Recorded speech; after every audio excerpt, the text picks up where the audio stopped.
Are you serious? I'm sorry. I'm gonna order an Uber. Emma, what the? Hey guys, so I saw the new film, The Drama, which stars Zendaya and Robert Pattinson. It's a new dark comedy that just came out. I've actually seen it twice now, and I would say it is honestly my favorite film of the year so far. I know we're still just in April, but I honestly have not seen a film like this before. The movie starts out with Robert Pattinson's character. He's in a coffee shop and he sees Zendaya's character. Her name is Emma in the film and his name is Charlie. He sees her in the coffee shop and he wants to go talk to her, but he's kind of awkward and nervous. When she's away from her table for a moment, he sneaks over there to see what book she's reading. He gets a quick snapshot of it on his phone. And then he goes and looks up the book real quick, and then he moseys back on over there and pretends like it's his favorite book, and he sparks up in conversation with her, and it's kind of awkward. And then it cuts to him talking to his friend about how he's gonna write this into the speech for the wedding. He's actually gonna get married to Emma, and you find out they've been together for like 2 or 3 years. Shortly after that, Emma and Charlie are out and about at night, and they see what appears to be the girl that they've hired to DJ their wedding smoking not weed but heroin. So they're concerned and they kind of quickly become judgmental about it, and then they're like, well, you know, maybe it's not that big of a deal. People do drugs. Maybe we should keep her around for the wedding. You know, they're already stressed out, so they're talking to their 2 other friends about it, which sparks a discussion amongst the 4 of them. Well, what's the worst thing you've ever done? This turns into what the big reveal of this movie is. I'd rather not say what it is. It's definitely a heavy topic. I think it definitely discusses a lot of what goes on today in the world, especially with social media. We just quickly want to cancel people or judge people. Zendaya is probably one of the greatest actresses that's out there right now. Robert Pattinson is amazing. I was completely engaged through the whole film. I did see it twice, as I mentioned. I highly recommend this film. You may not like it, you may love it. If you've seen it, please comment below. We are going to cut to a discussion that I had with my friend Jeff.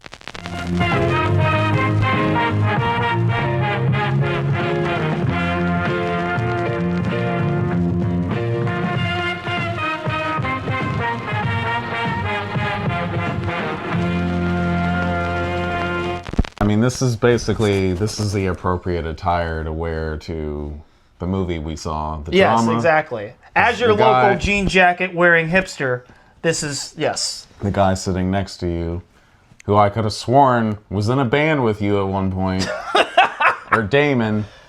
He looked like one of my brothers. One of my jean jacket wearing hipster brothers. But so I thought I was like comfortable. It's like, okay, cool, another one. Yeah, you felt like you fit in, like you found your people. Yeah, exactly. Because here's the thing. It's like, I know the stories. We do meet in basements and have meetings, and we do talk about communism and listen to microtonal music. We also agree that it's okay to laugh at the most fucked up shit imaginable while feeling uncomfortable around strangers. I wouldn't say it was the most fucked up shit imaginable. I mean, at least like the subject matter. Well, in regards. You shouldn't laugh at this, but it is funny. It's not like we went to a Roman Polanski biopic, you know. We're sitting there cracking up. That's not what happened. Cracking up. But biopic or it's biopic. It's biopic. You can say a bio. I don't give a shit. I think it's biopic.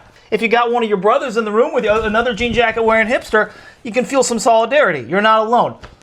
This guy though. Said that guy laughed. He just was like this. No, that's it. Yeah, you're doing it. And you're like, I'm fucking, and I'm laughing my ass off. But I was like, this guy's gonna be cool. Did you ever like kind of awkwardly try to look over and he's just like, to get like some kind of confirmation, like what's going on? No, I didn't. But and in fact, it was so awkward that he wasn't laughing at anything that it got to a point where it was like he might as well have been a Karen as opposed to a hipster. Because I was like covering my face. I was just like, I feel kind of guilty, like a little too guilty. I thought I was gonna have some solidarity here. It's Karen. I had no solidarity. This guy was not laughing at anything. I went opening night, which was last Thursday, and it was packed, and it was like a party in there. Pretty much the whole time I was at that showing, people were laughing.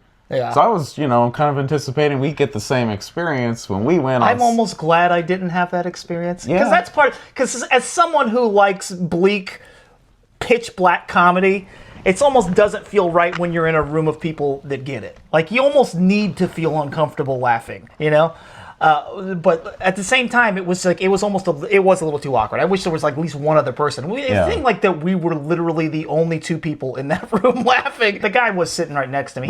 He wasn't laughing at shit. No, you're right. Yeah. I'm trying to make myself feel like everybody loved it. You're not a weirdo. But that's not what happened. The girl next to me. We were very alone. I was laughing. I just hear her go, Not even a mm-hmm. She's just like, Not a mm-hmm. It was a... Yeah. Which is very different. Now, and I don't want to do spoilers. I want to challenge myself to not... No, that's fine. All you need to know is it's a romantic... It seems like it's going to be a generic romantic comedy. That's how they're marketing it. And they could get away with that because it's Pattinson and Zendaya. But when it actually gets to what the plot is, it's not a typical romantic comedy at all. It's a very dark comedy. It's dark, but I feel like it's a really good balance of having heart. When we say it's dark, I think a lot of people assume it's going to be like. Well, at least we got the messaging. So but I also think that our hearts were open to the messaging because we're already willing to laugh at fucked up shit like that anyway. I don't wonder how many people just aren't going to even listen to the message of the movie because they're so offended right out of the gate. Well, this is the thing. I didn't really know anything about this movie. I remember seeing an article about Zendaya getting married to Robert Pattinson, and I was like, I thought she was with Tom Holland. And I saw it was a movie promo, and I didn't watch the trailer. Yeah. I didn't really think about this movie for a couple months because it's A24 and it's called The Drama. Doesn't mean that they won't make a normal movie. No, I assumed that it was going to a horror movie. Okay. I really did. So I went into it. I thought you were saying that they'll finally just make a normal movie. I went into it thinking that it was going to be fucked up. And it did not meet those expectations. It didn't even meet those expectations. No, it didn't, That's what's hilarious about that. But I still fucking loved it. Yes, and it's still my favorite movie of the year. I saw people in the comments, now that I've seen it, they were like, it's okay, it's not funny. and then other people were saying what I just said. They were like, how do you go to an A24 movie that's called The Drama and not realize that it's not She's All That. It's not How to Lose a Guy in 10 Days. Yeah, most reasonable people that actually at least know a little something about movies in their current state know that A24 is probably going to deliver something that isn't conventional or necessarily targeted at, popcorn movie-going audiences. Hey, look at that. Look at those assholes over there. Ordinary fucking people. I hate them. Me too. What do you know, kid? Assholes.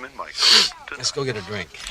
You're not going to get a conventional, straightforward popcorn experience. It's A24. They make fucked up movies. Even when even when it seems straightforward, there's still something amiss. And I know that they also are making more money as a company. And there was some article that came out a few months ago that was basically saying, get ready, they're going to tone it down. Now that they're making more money, they're probably going to tone down their business model and make just more universally pleasing movies, which I don't want. I don't want that either. And I feel like with the success of this movie, hopefully they change their mind about that. I also think that's funny, given the fact that they're getting the biggest stars on the planet right now to do the most fucked up movies. Yeah. Marty Supreme, it's the same thing. They marketed that like it's going to be this conventional, inspiring biopic about a ping pong player, and then you go see the movie, and it's directed by one of the Safdie brothers. The guy who co-wrote it is Robert Brownstein, I think is his name. He also did a movie called Frownland, which is super fucked up, and he's also the editor for the Safdie brothers. But anyway, the point is they don't make typical Hollywood movies. They got Timothée Chalamet to be in this movie. He's the biggest deal right now, and that does not seem like a Christmas A-list celebrity Christmas movie. It was a Christmas movie, wasn't it? It was Christmas time. So yeah, A-list celebrities doing fucked up A24 movies, and I think they're tricking the normies into thinking they're going to get conventional popcorn A-list celebrity movies, and they're getting weird experimental films. Marty Supreme is not a straightforward movie. I've never known Zendaya or Robert Pattinson, well, other than he was in Twilight. I've never seen those, but neither one of them have really been in, like, family-friendly kind of rom-com movies. It's true. Pattinson has actually got a track record so far of doing weird shit. He was also in that crazy science fiction movie. What is it called again? High Life? High Life, yeah. Yeah, which is very perverted and weird. I love it because there's something wrong with me. I saw it like 2 months ago. But it's great. I like stuff that is deeply uncomfortable, and I like stuff that pushes my buttons, and I like movies that are that aren't afraid to ask hard questions. Yeah. Like this movie asks some hard questions, and it doesn't necessarily have all the answers. And honestly, I probably wouldn't like it if it had all the answers, because I don't know if anyone has the answers to these questions. I think it's important for society to have fucked up movies like this, because it's like, for one, it's like you gotta laugh at how absurd society is, for one thing. Two, it's just like, it's important. We have to reflect on shit like this. And I know, and it sounds ridiculous dancing around it without telling you what it is, but you're right, we really can't spoil it. I do think that a lot of people will be turned off and just be like, fold their arms and just be like, no, I will not laugh. I will not laugh at this very particular American issue. I feel like they won't give And it's it like, a that's chance. fine. That's your threshold. And I'm done like shaming people. I'm just going to reveal a little bit about what happens in the movie. What's that? So Zendaya makes out with 2 tennis players. That's not the right movie, sir. What do you mean it's not the right movie? No, that's Challengers. Whatever, man. Shut up. This is the drama. We gotta get you to bed, Grandpa. Really like not knowing anything about movies before I go see them. Which is getting harder and harder. You did kind of know what the reveal was. Yeah, you know what's funny is I said earlier I didn't know anything about it. I didn't know anything about it until like almost like right before seeing the movie, because I did click on a post. Yeah. But I mean, through all the marketing, their marketing at least, and not some asshole on Facebook in the comments that decided to fucking spoil it. He literally put what the plot was in like a comment section. I was like, you fucking asshole. I clicked off it real quick, but I also didn't read all of it. I saw one little snippet and I was like, well, I know that this concept is going to apply in some way. Yeah. I still, it still pushed all the right buttons for me and made me feel uncomfortable in all the right ways for laughing around strangers. In a way, that was what was so satisfying about it. Yeah. Can't even explain. I mean, there's so many funny parts in this movie. It's for me. fucking I mean, hilarious. I want to talk about it. I feel like we need to do. I feel like we need to do a spoil. A follow-up video. Yes. For this, like maybe in a month or something. I would be totally down. I was not the bored story, at the all. pacing, and the story is incredible. I was not bored at all. It's so well written. Yes, like, it's very well perfect. It's a perfect screenplay. I was thinking of, yeah, I agree. And I feel like I would say it's a perfect screenplay too. I feel like it's been a really long time since we had something like that. Yeah, because even with some of my favorite movies, there will be scenes, and I think about this all the time. When it comes to like, are you actually engaged during every scene? And even some of the best movies, you have to be honest with yourself that there's maybe even a few scenes where you're just like, I'm bored right now. Yeah, like what does this even add to the... Like Wolfman 2025, you know, that's probably one of those where you just... I didn't even know what you were talking about. Almost sound like a video game or something. I haven't even seen it. Yeah, I didn't either. I heard it was awful. Was it Julia Garner or whatever? I do like her. Yeah. Julie Garner. Wait, is the Weapons girl? Yeah, yep. It's the one that looks like Justin Timberlake? That she looks like Justin Or Timberlake? he looks like her, I guess. I've never heard this before. You've never seen that? He had the same hairstyle. I know what you're talking about. You seen the meme? We're saying screenplays or even your favorite movies. You have to be honest about the fact that even with some of your favorite movies, when you're watching them, not every scene is going to be entertaining. Yeah, not necessarily that a scene needs to be entertaining, but at least be fulfilling in some way. And it's like a lot of movies, most movies that have filler, at least here and there. I felt the same way. I was thinking about this earlier today. Yeah. Every scene, I felt like I was on the edge of my seat. Like, that's funny, that's cool, that's setting up something interesting. The camera I was thoroughly engaged. The camera work, the flashback scenes, and it was done so perfectly. Yeah, it's very well done. Editing is brilliant. Some of the best cuts, transitions are incredible.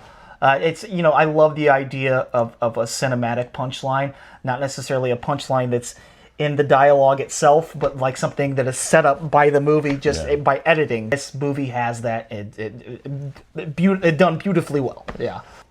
And also, I went back and I watched Dream Scenario, the director's other movie. I'm not sure what else he's done. What's his name again? It's like Borgley or something. Nicholas Borg. I can't remember. I don't know. That movie is brilliant too. Nicolas Cage. and it touches on a lot of similar themes. You can tell he's a very contemporary director concerned with contemporary themes. This one seems to be more about virtue signaling. Which I loved. I love too. The Dream Scenario is also is more about cancel culture, but it's also just about like culture wars in general and about fame and the internet and social media. And the other thing I noticed about the director, which I love, is I don't really think he's condemning one point of view or another. He's simply presenting the perspective, and he's not. I don't think he's outright mocking people from certain positions, you know, because each position is valid, except for the girl, the villain of what's her name, who is basically the egregious virtue signaler in the drama. And I got on Threads, and sometimes Threads is obnoxious, but for once I feel like I actually agree with everyone on Threads. What were they saying? They're saying that she's clearly the villain, and she's just obnoxious, you know. I want to say... Because she's a glorified virtue signaler in a bad way. Right, and I feel like a lot of the people that are going out of their way to trash this movie are just like her. Exactly. But what has reaffirmed my faith a little bit in criticism and film culture, if you will, whatever the fuck that means, is that I've seen mostly comments from people saying that it is woke, and I think it's because it's the villain is a white woman yelling at a black woman, basically, and it's but it makes sense because she is fucking annoying and she is wrong. Honestly, I think that she's coming at it in a very false way. What the fuck? She's great in this, and you will despise this person. You will despise her. At least, I mean, I do. Or, it seems like most of the internet does not like her. You know? I mean, you might love her if you are a fucking terrible person too, which you probably are.